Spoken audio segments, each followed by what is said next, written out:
Boa tarde a todos. Sejam todos bem-vindos. E como sempre, a gente de praxe, a gente pergunta se tem alguém vindo pela primeira vez hoje aqui na casa. Ah, temos uma senhorinha ali. Seja bem-vinda, tá? Tem outra. Ah, tá. Se vocês tiverem alguma dúvida, tá? Quiserem perguntar alguma coisa, vocês podem procurar um tarefeiro da casa, tá bom? E diluir as dúvidas de vocês, tá bom? Então, dando início a nossa reunião de hoje, propriamente dita, a gente sempre começa com uma leitura preparatória, a qual a Amanda vai fazer para todos nós. Então, do livro Pão Nosso, boa tarde a todos, né? Não falei. Do livro Pão Nosso, escrito por Chico Xavier, pelo Espírito de Emmanuel. A lição Cruz e Disciplina. E constrangeram um certo Simão Cirineu, pai de Alexandre e de Rufo, que por ali passava, vindo do campo, a que levasse a cruz. Marcos, capítulo 15, versículo 21. Muitos estudiosos do cristianismo combatem as recordações da cruz, alegando que as reminiscências do Calvário constituem indébita cultura de sofrimento. Asseveram negativa a lembrança do Mestre nas horas da crucificação entre malfeitores vulgares. Somos, porém, daqueles que preferem encarar todos os dias do Cristo por gloriosas jornadas e todos os seus minutos por divinas parcelas de seu ministério sagrado ante as necessidades da alma humana. Cada hora da presença dele entre as criaturas reveste-se de beleza particular, e o instante do madeiro afrontoso está repleto de majestade simbólica. Vários discípulos tecem comentários extensos em derredor da cruz do Senhor e costumam examinar com particularidades teóricas os madeiros imaginários que trazem consigo. Entretanto, somente haverá tomado a cruz de redenção que lhe compete aquele que já alcançou o poder de negar a si mesmo, de modo a seguir nos passos do Divino Mestre. Muita gente confunde disciplina com iluminação espiritual. Apenas depois de havermos concordado com o jugo suave de Jesus Cristo, podemos alcançar aos ombros a cruz que nos dotará de asas espirituais para a vida eterna. Contra os argumentos, quase sempre ociosos, dos que ainda não compreenderam a sublimidade da cruz, vejamos o exemplo do Cirineu, nos momentos culminantes do Salvador. A cruz do Cristo foi a mais bela do mundo. No entanto, o homem que o ajuda não faz por vontade própria, e sim atendendo à requisição irresistível.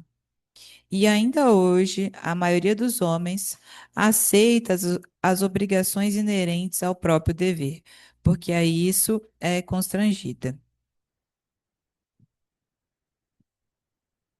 Então, com essa leitura preparatória, nós vamos fechar os nossos olhos para concentrarmos em nós mesmos, continuamos, continuando ligando com a espiritualidade, já agradecendo por esta oportunidade de termos conseguido, no dia de hoje, estarmos aqui juntos para mais um aprendizado dos ensinamentos de Jesus.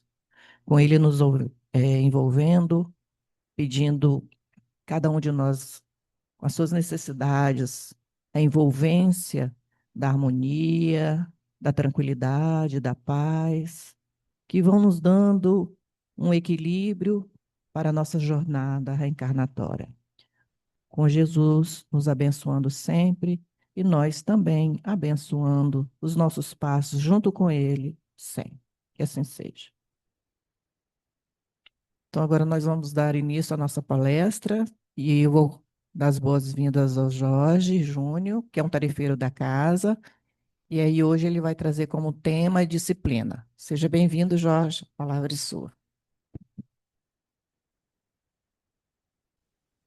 Queridas irmãs, queridos irmãos, boa tarde. Que a paz de Jesus possa nos envolver, permanecer conosco, que nós possamos encontrar nessa casa abençoada as vibrações necessárias para pacificar os nossos corações, para refazer as nossas energias, iluminar as nossas consciências, para que tenhamos então a disposição de continuar caminhando com otimismo, com bom ânimo pelas veredas da escola abençoada que é o planeta Terra. E o espírito Neio Lúcio, no capítulo 5 do livro Jesus no Lar, nos traz uma história interessante que está alinhada com o tema dos nossos estudos na tarde de hoje.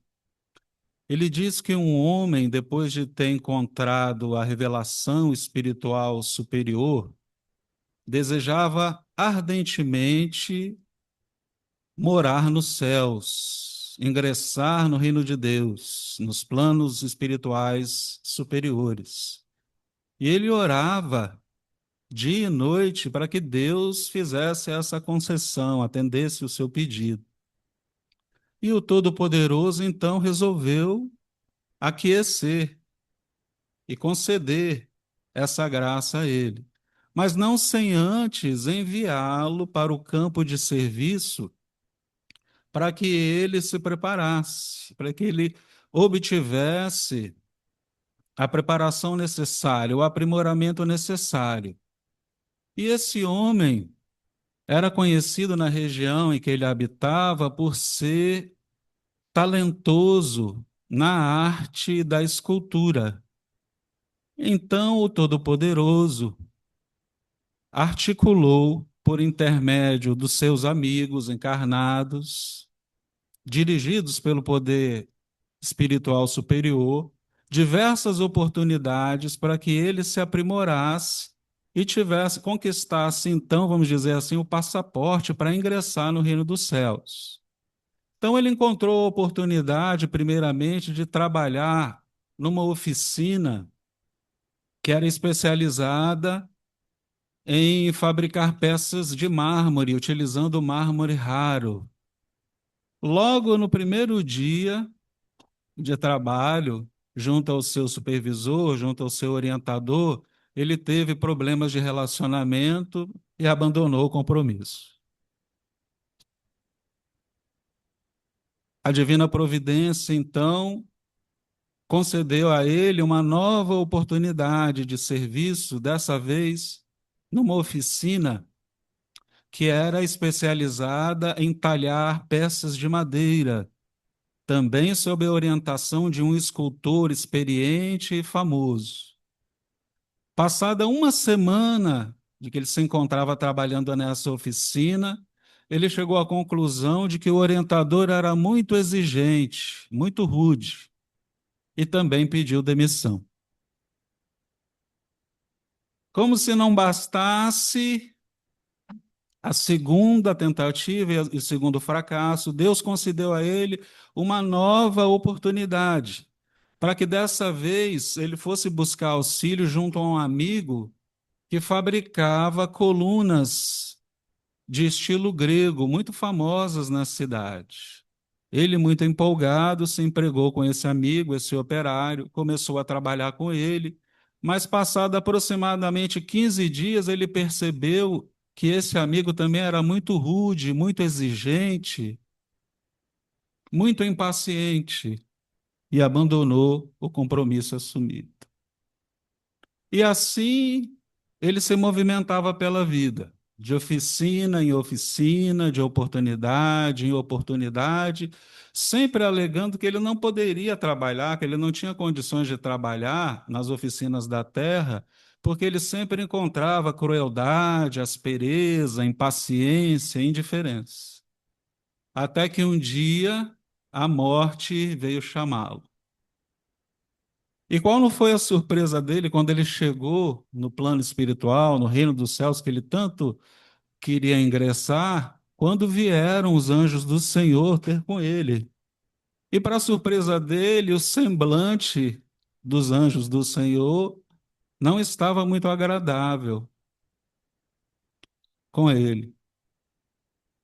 Então, um dos emissários perguntou: Mas, amigo, o que tu fizeste ante os imperativos do céu? Ele, olhando ao redor, percebendo a própria inferioridade por conta das sombras que envolviam seu corpo espiritual, apresentou em sua defesa que só havia encontrado intransigência, só havia encontrado rudeza. O mensageiro do Senhor então aproximou-se ainda mais dele, dessa vez com certa amargura, e esclareceu: Mas você foi convidado a trabalhar na terra em benefício próprio, não para julgar quem quer que seja. Será que você não sabe que cada um de nós, cada homem, vai prestar contas dos seus próprios atos à divina providência, a Deus?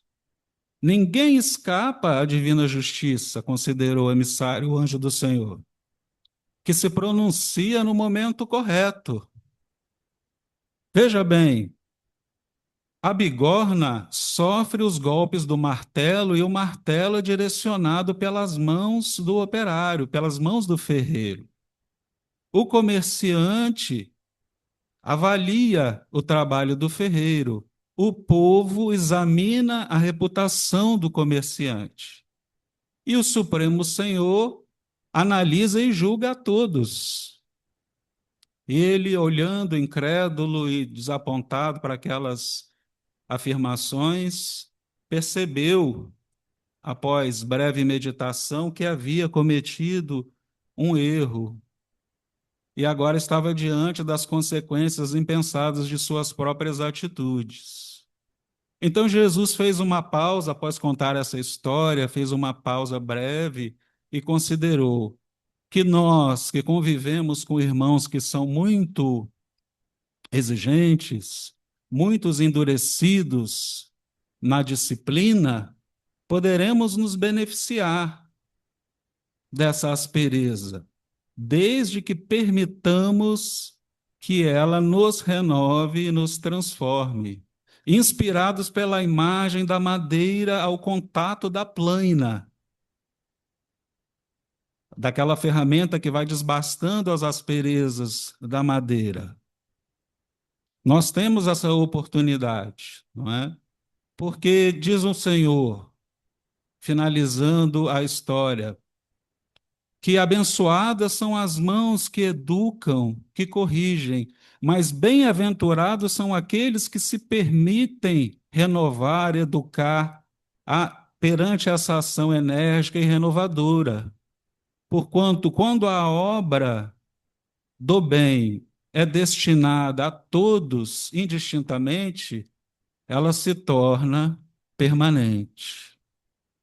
Então, Neil Lúcio vem nos advertir, vem nos orientar com essa história a respeito da nossa tendência milenar de pendermos para o lado da indisciplina. Como nós somos espíritos que já vivemos diversas oportunidades, diversas existências, em contextos sociais, em contextos históricos, culturais diferentes, ao longo da nossa caminhada, nós vamos incorporando ao nosso patrimônio espiritual valores. Valores são ideias, são noções que nós formulamos e que guiam a nossa vida para a consecução dos nossos objetivos. Pouco a pouco, esses valores vão moldando a nossa individualidade, que é a soma das nossas experiências em cada reencarnação. Se nós examinarmos a história da humanidade, nós vamos perceber que boa parte escolheu e ainda hoje elege, por exemplo, a violência como um meio de impor as suas convicções religiosas e até mesmo políticas. Se nós examinarmos um passado bem recente na história da civilização ocidental, nós vamos verificar que na Europa, durante os regimes totalitários, prevaleceu em determinada nação a ideia da superioridade, da hegemonia daquele povo. E mais ainda, a ideia de que a terra deveria ser submetida a uma faxina étnica para que os exemplares daquele povo povoassem a terra, porque esses eram os valores que eles tinham, não é? Na época de Jesus, havia um grupo de rabinos que eram encarregados de examinar a Torá, extrair dali da Torá lições, interpretações que eram destinadas a orientar espiritualmente e até mesmo na vida prática aqueles que desejassem ser seus adeptos. Então, esse conjunto de explicações, de interpretações dos livros sagrados mosaicos tinha o nome de disciplina. E aqueles que se dispuseram ou que se dispusessem a seguir aquelas orientações, aquelas interpretações formuladas pelos rabinos, eram chamados de discípulos. Os séculos se passaram, 18 séculos aproximadamente se passaram, e eis que nós, espíritas cristãos, somos chamados, somos convidados a meditar em torno de uma nova disciplina. E que disciplina é essa? O conjunto de ensinamentos dos espíritos superiores, reunidos por Allan Kardec na codificação espírita, que trata das leis naturais da vida e que trata também das leis que regem o nosso mundo moral, visando sempre o aprimoramento espiritual e principalmente visando o conhecimento e a vontade de Deus. Leon Denis, no livro O Grande Enigma, no capítulo 3, ele diz que Deus criou os seres inteligentes que povoam o universo, ou seja, os espíritos, para que eles conhecessem, para que eles o conhecessem, o amassem, fazendo a sua vontade. Então, essa é a disciplina que os espíritos superiores vieram trazer para todos nós com o advento da doutrina espírita, não é? Para que nós possamos eleger esses princípios e persegui-los, naturalmente na medida das nossas possibilidades, não é? Das limitações que a evolução impõe a cada um de nós, para que nós um dia consigamos vencer o homem velho e chegar próximo daquela experiência que Paulo teve, quando ele afirma que já não era mais ele que vivia, mas era o Cristo que vivia através dele. Porque os espíritos superiores vêm nos dizer que a missão, a nossa missão de espíritos encarnados no planeta terrestre, é construir, é estabelecer o reino de Deus dentro de nós mesmos. Em várias passagens do Evangelho nós encontramos essa expressão. O que é o reino de Deus? O reino de Deus é aquele estado em que o ser espiritual, em que nós agimos, pensamos, sentimos em consonância perfeita com os ditames das leis divinas. Então, esse é o objetivo do ser espiritual que transita pela Terra. Mas, analisando a evolução espiritual, nossa evolução espiritual, nós sabemos que, no princípio, éramos um princípio inteligente apenas. E esse princípio inteligente, então, vai transitar por diversas faixas da criação, por diversos reinos da criação, Em cada reino, ele vai desenvolver uma potencialidade, não é? A capacidade de atração molecular, a sensibilidade, o instinto no reino animal, até que esse princípio inteligente se individualiza e se transforma, propriamente dito, no espírito. Nós carregamos uma herança atávica que está muito mais próxima da animalidade, de onde nós viemos, do que da angelitude para onde um dia nós iremos. E essa animalidade é exatamente esse condicionamento espiritual de natureza inferior e perturbadora que nós ainda guardamos no imo de nossas almas. Então, o que que é o condicionamento? Condicionamento, segundo a psicologia, é um comportamento que vai sendo construído através de respostas automáticas e instintivas a estímulos externos. Todo mundo aqui, eu acho que a maioria conhece aquela experiência famosa com o cachorrinho de Pavlov. Se alguém não conhece, eu vou contar. A experiência é bem famosa. Pavlov pegava um pedaço de carne, mostrava para o cachorrinho e tocava o sino. Mostrava o pedaço de carne, ele salivava e tocava o sino ao mesmo tempo. E isso ele fez diversas vezes. Mostrava o pedaço de carne para o cachorrinho salivava, ele tocava o sino.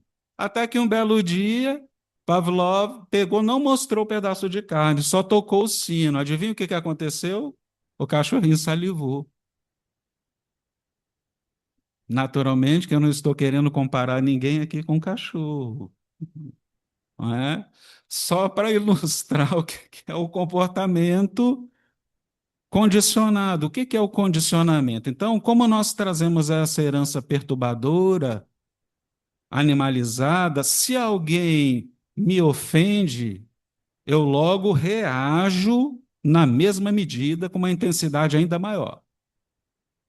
Porque é um comportamento automático baseado no estímulo. Se alguém me ofende, se alguém me critica, eu devolvo com sarcasmo, devolvo com menosprezo. Se alguém me menospreza, eu vou e apelo. Por quê? Porque eu ainda não tenho forças, não tenho disciplina espiritual suficiente para poder agir em vez de reagir. Que aquele que reage de maneira agressiva não é forte, como a maioria das pessoas pensa. Pelo contrário, ele é fraco. E por que que ele é fraco? Porque ele é facilmente arrastado por esse comportamento, por esse instinto de natureza inferior.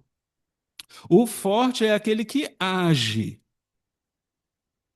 que não devolve a ofensa, por exemplo, ou pelo menos aquele que silencia, ou aquele que entende a posição enfermiça em que o outro encontra. Mas esse indivíduo só é capaz de fazer isso porque ele já entrou no exercício da disciplina. Ou seja, ele tem a própria vida pautada por esse conjunto de ensinamentos de natureza superior, que no nosso caso, que particularmente é proposto pela doutrina espírita e pelo Evangelho de Jesus.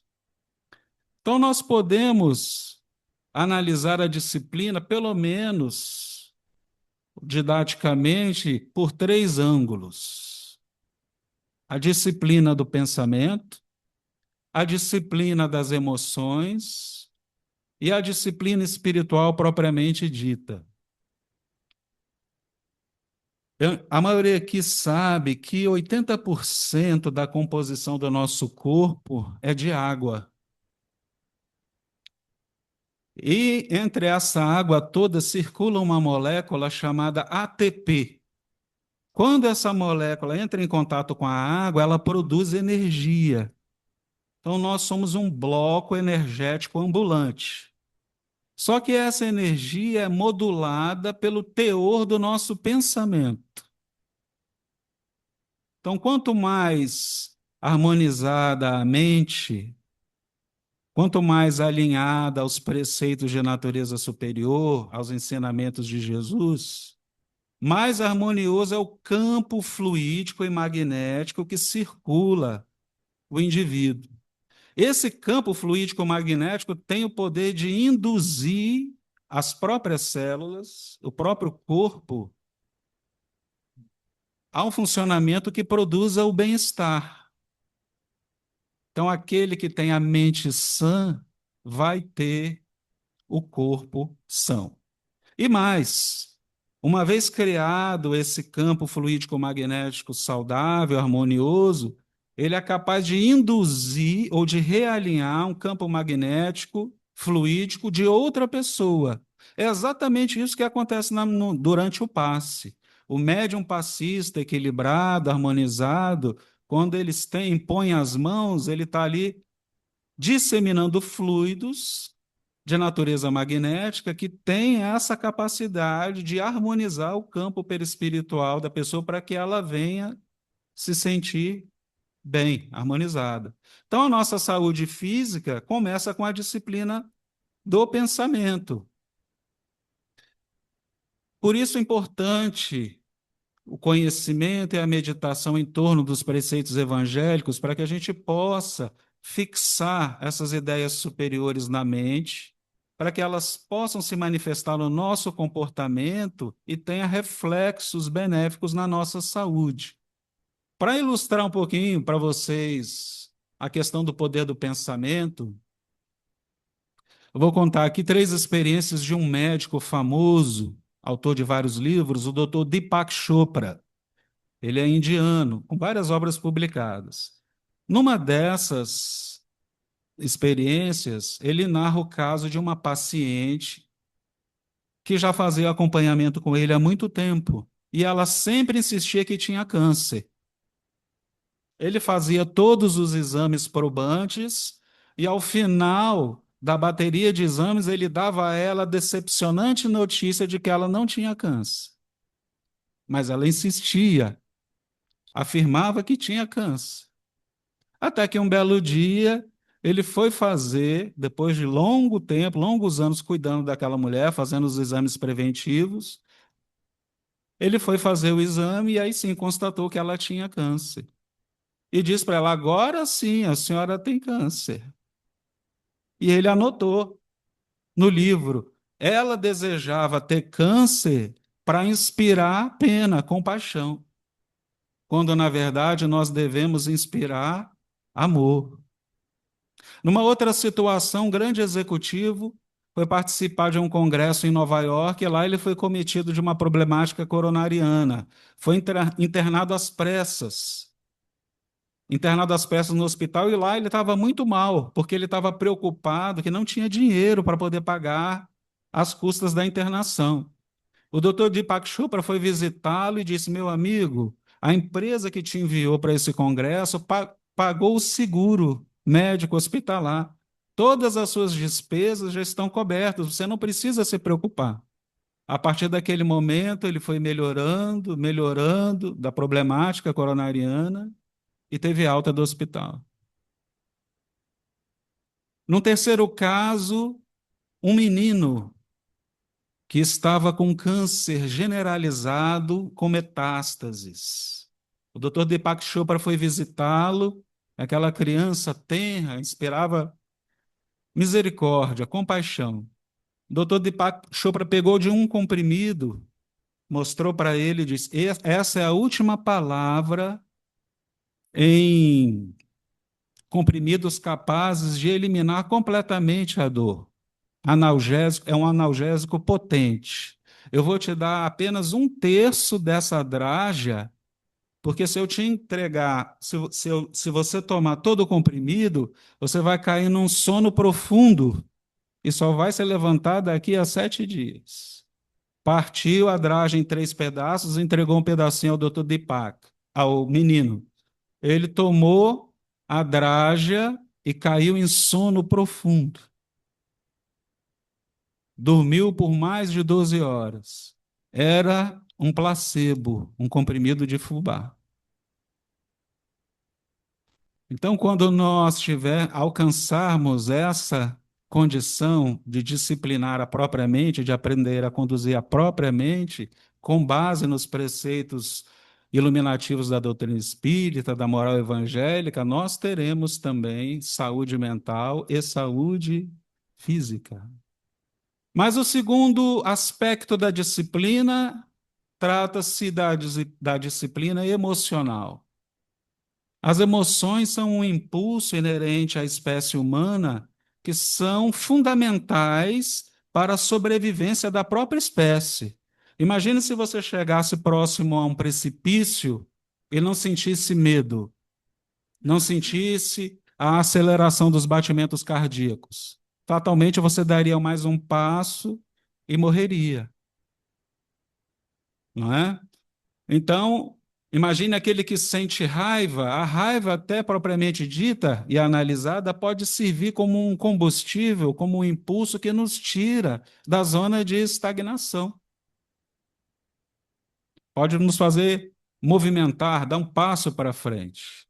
O desafio aqui é educar esse impulso para que ele não tome conta de nós, para que ele não degenere para o próximo passo que nós vamos examinar, sentimentos de natureza perturbadora. Porque as emoções produzem um efeito orgânico, tem repercussão orgânica. É o estômago que gela, é o coração que dispara, não é? Movidos por esses estímulos externos. Mas Jesus, terapeuta por excelência da humanidade, nas bem-aventuranças, afirmou categoricamente que os mansos herdarão a terra. Os mansos herdarão a terra. Ou seja, terão uma vaga quando a Terra alcançar o estágio de planeta, de mundo regenerado, não é? Outras doutrinas nos acenam com essa perspectiva quando nos dizem, quando tratam do chamado juízo final, quando haverá a chamada ressurreição dos mortos. Mas a doutrina espírita nos acena com um viés mais racional, que é a reencarnação, ou seja, a reentrada, a volta do espírito à carne, mas em outro corpo, não no mesmo corpo, como é o caso da ressurreição. E nós somos levados a chegar à conclusão de que Jesus estava com a razão, porque ele afirma lá no Sermão do Monte de que os mansos herdarão a terra. Então eu perguntaria a vocês aqui, quem de nós aqui é manso realmente?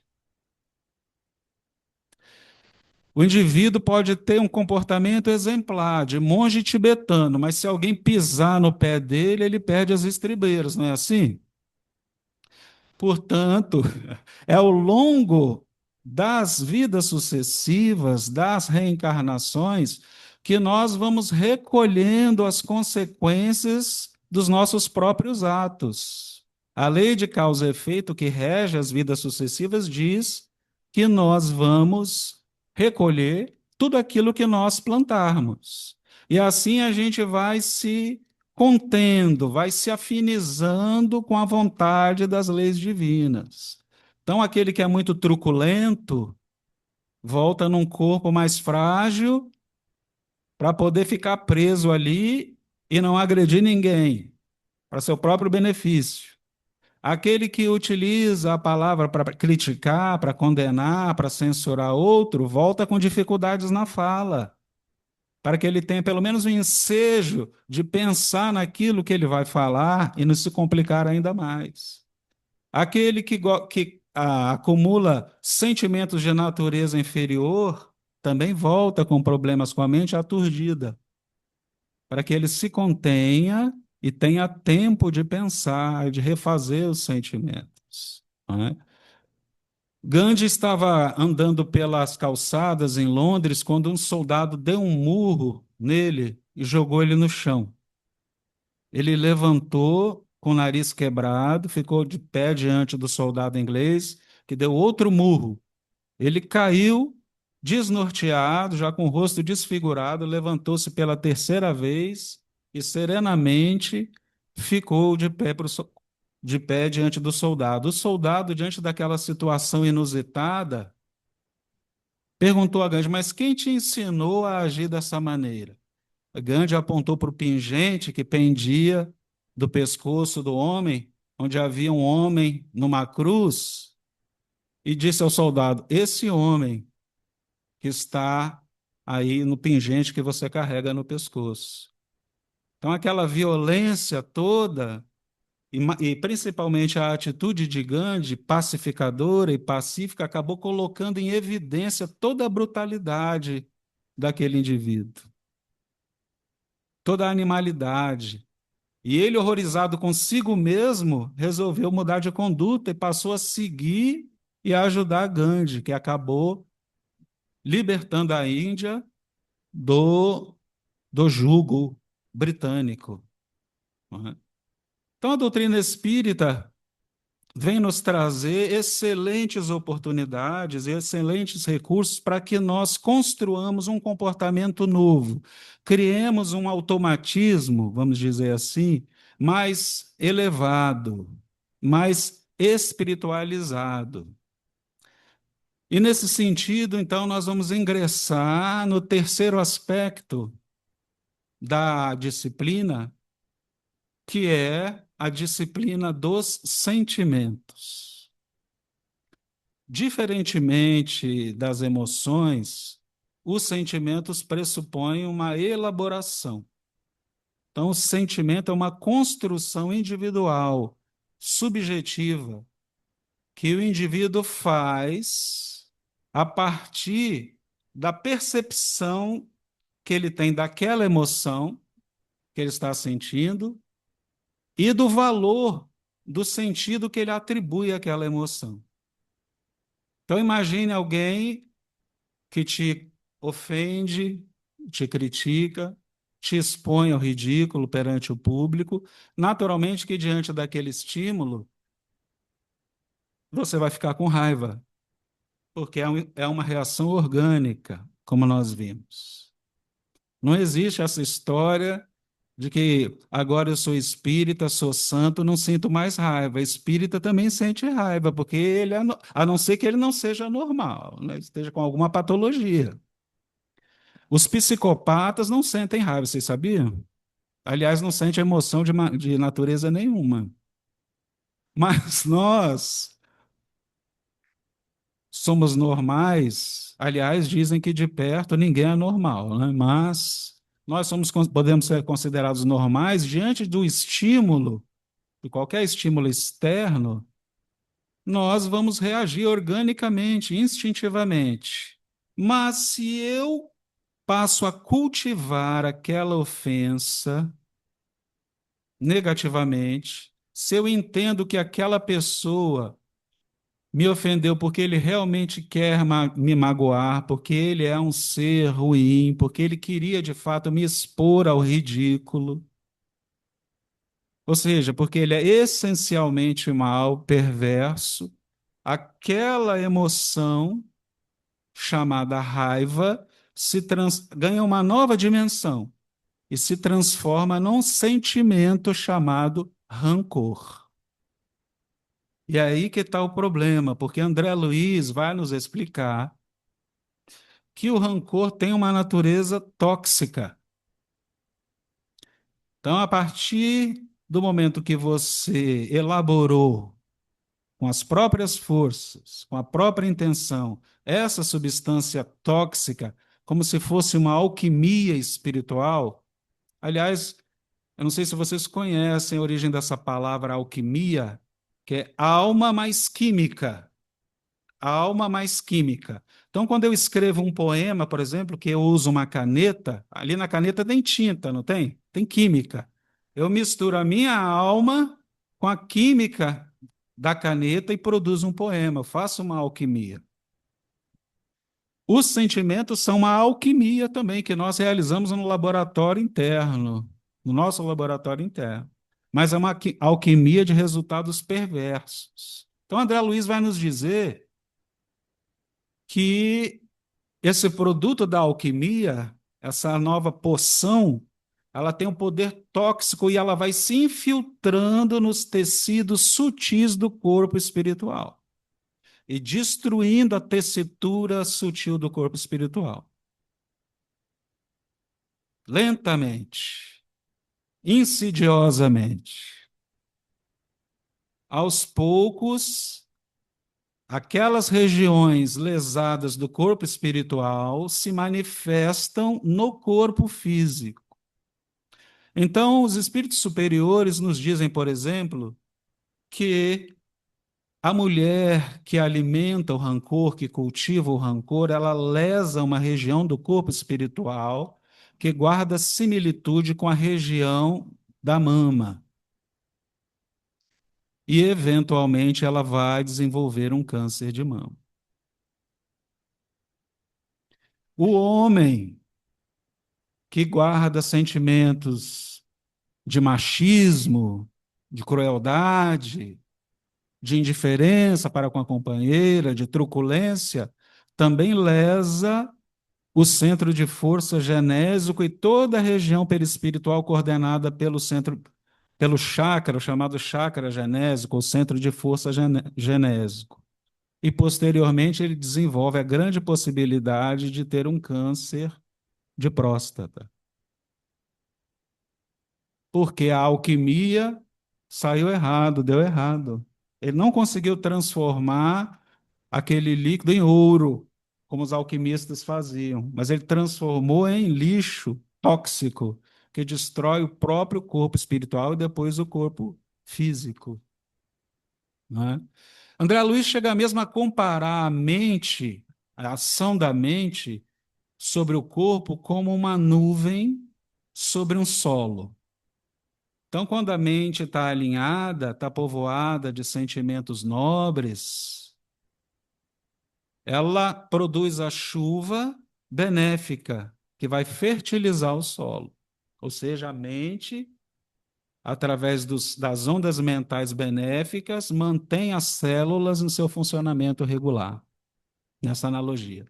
Mas, quando a nuvem é tóxica, é poluída, ou seja, quando a nossa mente está desalinhada, perturbada, carregada de emoções, de sentimentos, de pensamentos perturbadores, ela produz chuva ácida. E a chuva ácida cai sobre o solo do nosso corpo, devastando toda e qualquer plantação. Daí a necessidade de nós perseguirmos, primeiro elegermos e depois perseguirmos com perseverança, com dedicação, naturalmente de acordo com as nossas próprias possibilidades, porque cada um tem as suas limitações, essa disciplina superior do Evangelho. Essa disciplina superior da doutrina dos Espíritos. Nós vamos encontrar lá o preventivo. No capítulo 17 do Evangelho segundo o Espiritismo, quando Kardec nos explica que o próprio Mestre aponta o caminho para que nós possamos atingir esses objetivos superiores, que é o caminho do exercício do amor, que abrange todas as outras virtudes.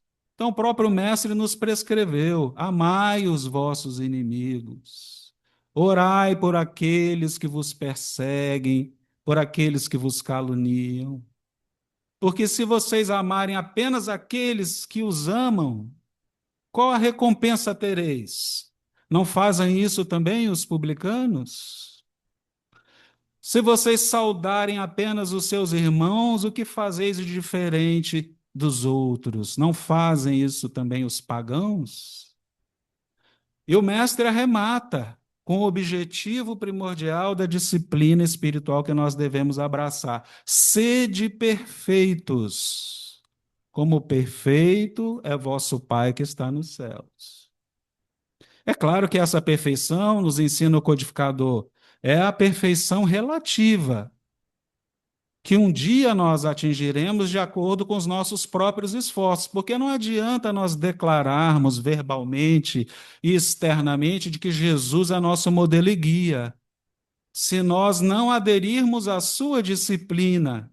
Ele nos convida a todo tempo: venha a mim, todos vós que estáis cansados, sobrecarregados, que eu vos aliviarei. Não farei o seu trabalho, vos aliviarei, porque o meu fardo é leve e o meu jugo é suave. Então, Kardec explica qual que é o jugo de Jesus, qual que é a disciplina de Jesus, quais são os valores iluminativos, preventivos, curativos, que vão promover a nossa ascensão espiritual, que devem nortear a nossa vida espiritual e mesmo a nossa vida prática. O amor. É essa a disciplina do Mestre que nós devemos perseguir com perseverança, caindo e levantando, seguindo sempre, retirando a poeira das sandálias, como ele mesmo exortava, mas seguindo sempre com essa meta. E Kardec, então, vai apresentar nesse capítulo magistral do Evangelho segundo o Espiritismo, sede perfeitos, a meta iluminativa que nós devemos perseguir para que nós possamos desconstruir esse passivo espiritual automático e perturbador e, aos pouquinhos, construir um automatismo espiritual, vamos dizer assim, luminoso, benéfico, que são as metas do homem de bem. Diz Kardec que o homem de bem e o cristão são a mesma coisa, porque os valores que os identificam são os mesmos. Então vamos lembrar aqui de algumas dessas diretrizes que compõem a disciplina do homem de bem, para que nós possamos meditar em torno delas, procurando internalizá-las, para que elas se reflitam no nosso comportamento e nos tragam a paz e a iluminação que nós tanto ansiamos. Não é isso? Ele diz lá que o homem de bem não guarda rancor, não guarda ressentimento, não guarda ódio, mas que, sob a inspiração de Jesus, perdoa toda e qualquer ofensa. Olha que é totalmente diferente do automatismo perverso, do condicionamento. Porque ele sabe que será perdoado na medida em que ele exercitar o perdão. Não é isso? O homem de bem deposita a sua fé, tem confiança na bondade, na justiça e na sabedoria de Deus. Ele sabe que nada nos acontece sem a sua permissão. Então, ele está nos apontando aqui para a criação de um hábito de confiança irrestrita na justiça, na bondade e na misericórdia de Deus. Nós já conquistamos esse hábito. Emmanuel vai dizer que o exercício precede o hábito. Primeiro a gente precisa exercitar para condicionar. Então, em que medida nós consideramos essa diretriz como um valor, como algo que seja importante para nossas vidas? Confiança irrestrita na bondade, na sabedoria e na justiça de Deus. Uma vez que nada, absolutamente nada acontece sem a sua permissão. Mas o homem de bem tem fé no futuro. Ele tem tanta fé no futuro, ou seja, tanta confiança na vida futura, tanta confiança, tanta certeza que a vida prossegue, que ele elege os bens espirituais em prevalência aos bens materiais. Portanto, é uma diretriz, uma disciplina que nos convida a substituir o apego doloroso pela confiança no futuro. Boa parte dos nossos sofrimentos enquanto estamos na Terra decorre do apego. Apego às pessoas, apego a bens materiais, apego a convicções ilusórias e equivocadas, apegos à necessidade de ter razão, de ser destaque. Mas o homem de bem nos aponta uma nova disciplina. O nosso foco deve estar no futuro, na vida futura, e não na transitoriedade da existência, para que a gente possa viver com mais leveza. O homem de bem sabe que todas as dificuldades da vida são provas ou expiações. Portanto, ele não murmura, ele não reclama, porque se é a prova, ele mesmo escolheu, ele mesmo planejou no mundo espiritual. Se a expiação é resultado de uma violação que ele cometeu às leis divinas, então ele está recolhendo as consequências automaticamente. Numa posição ou na outra, ele está ali no campo da justiça. Então ele não murmura. É uma nova disciplina, uma nova diretriz que nos convida a substituir o quê? Um comportamento também que é sistemático, enraizado, vicioso. Revolta. A revolta também vai nos minando psiquicamente e até organicamente. Não é? O homem de bem respeita todas as convicções que são sinceras e genuínas, e não lança reprovações sobre aqueles que não pensam como ele pensa. Nossa, mas esse é muito atual, hein? Essa disciplina é muito atual. Nós vivemos um momento de intolerância completa e absoluta em todos os setores da sociedade. Se o indivíduo não pensa como nós pensamos, nós logo execramos, lançamos reprovações, anátemas. E o que que nós recolhemos em troca? Ódio, vibrações negativas. Nós sabemos, nós espíritas sabemos que o pensamento, acabamos de ver, tem o poder curativo, mas tem o poder destruidor. Lembra daquela história do Chico Xavier que estava atrasado para o serviço? Estava andando lá no meio do mato, atrasado para o serviço, e o homem atrás dele. Seu Chico, sou Chico, sou Chico. E o Chico continuava. Fingiu que não estava ouvindo, continuava, até que Emmanuel apareceu para ele. Olha para trás, Chico, pare e olha para trás. Aí o Chico parou, olhou para trás e atendeu o homem, atrasado para o serviço. O homem agradeceu, ficou tão agradecido que falou: Chico, Deus te abençoe. E Chico continuou a caminhada. Emmanuel apareceu de novo e falou com ele: Chico, olha para trás. Quando ele olhou para trás, vinha um jato luminoso que penetrou o corpo dele e ele sentiu aquele bem-estar, aquele vigor imediato. E se o homem tivesse dito: Chico, vai para aquele lugar? Nós vivemos integrados nesse circuito de vibrações, de ondas mentais. Trocamos ondas mentais a todo tempo, não é?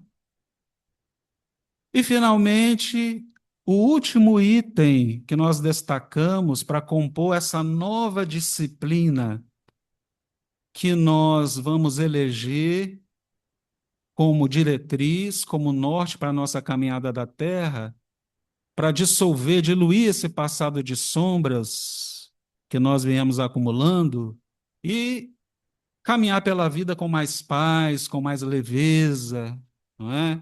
Com mais espiritualidade, que é a questão do homem de bem possuído pelo sentimento de caridade. O homem de bem está possuído pelo sentimento de caridade e faz o bem sem esperar paga, sem esperar recompensa. Toma a defesa do mais fraco perante o mais forte. Toma a defesa do mais fraco perante o mais forte e sacrifica os interesses pessoais em razão da justiça. Então, a caridade que é a virtude por excelência, por englobar todas as outras virtudes, vem fechar esse rol de disciplina superior, vem arrematar com chave de ouro esse rol de direcionamentos superiores que nós precisamos meditar a respeito, precisamos sentir e precisamos vivenciar, mas no sentido em que Jesus entendia.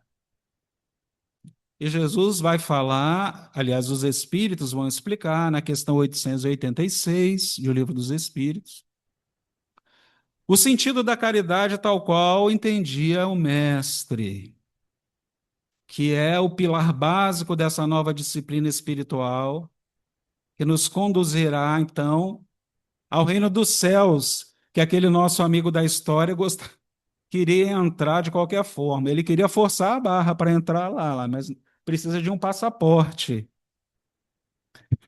E o passaporte está ali exatamente no rol da disciplina, dos itens da disciplina, que nós vamos internalizar para que nós possamos manifestar espontaneamente.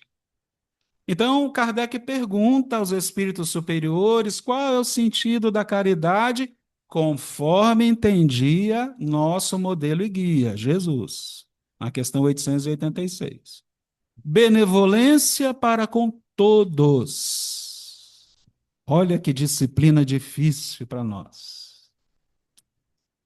Querer o bem de todas as pessoas. Todos significa o quê? O que significa todos? Todos, sem exceção.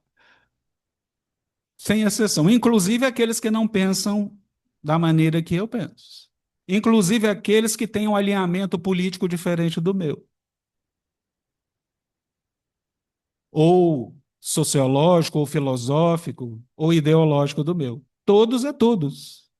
Para que a gente vá diluindo esse ambiente de intolerância que está permeando as nossas relações. Benevolência para com todos em todas as circunstâncias. Indulgência para com as faltas alheias. O que é indulgência? Será que nós já agimos automaticamente com indulgência, trazendo o doce para dentro de nós, a doçura para dentro de nós? Ou seja, suportando, entendendo, tendo tolerância para com os defeitos alheios, assim como nós queremos que o outro, precisamos que o outro tenha tolerância para conosco? E a cereja do bolo, esse todos nós já trazemos, eu garanto aqui, todos nós, sem exceção, já trazemos esse condicionamento, esse comportamento automático. Perdão das ofensas.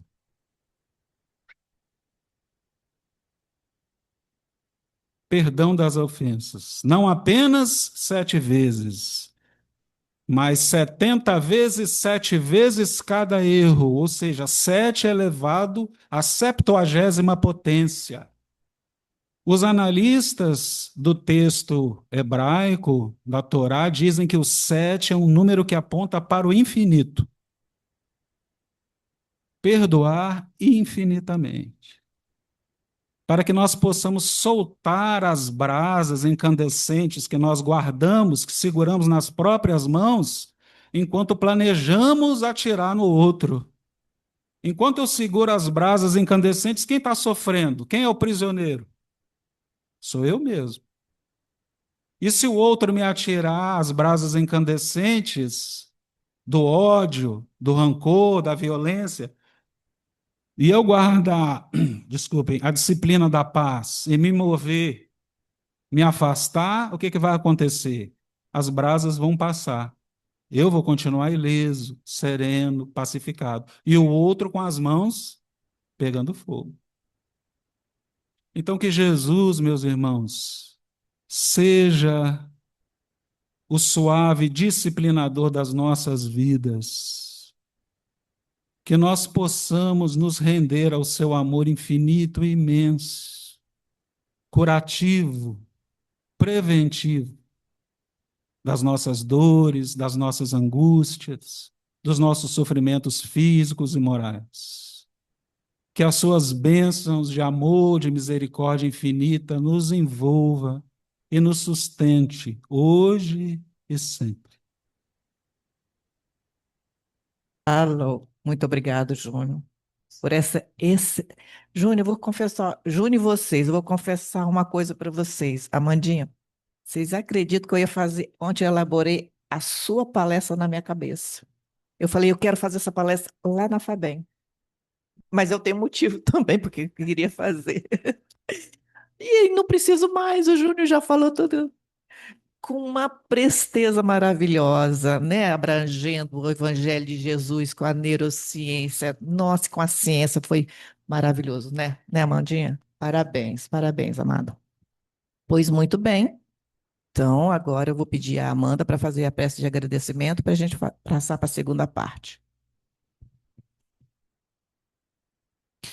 Então vamos todos fechar os olhos nesse momento e pensar em Jesus Cristo, que Jesus possa estar conosco nos nossos corações e que a gente possa internalizar todos os ensinamentos que o Jorge passou aqui para a gente hoje, em nome de Jesus, e que a gente consiga colocar isso em prática nas nossas vidas, porque só nós mesmos vamos conseguir ter uma vida melhor se colocarmos tudo em prática. Então, que os espíritos amigos possam nos abençoar, possa abençoar a Fabem, a todos os assistidos, encarnados e desencarnados. Assim seja.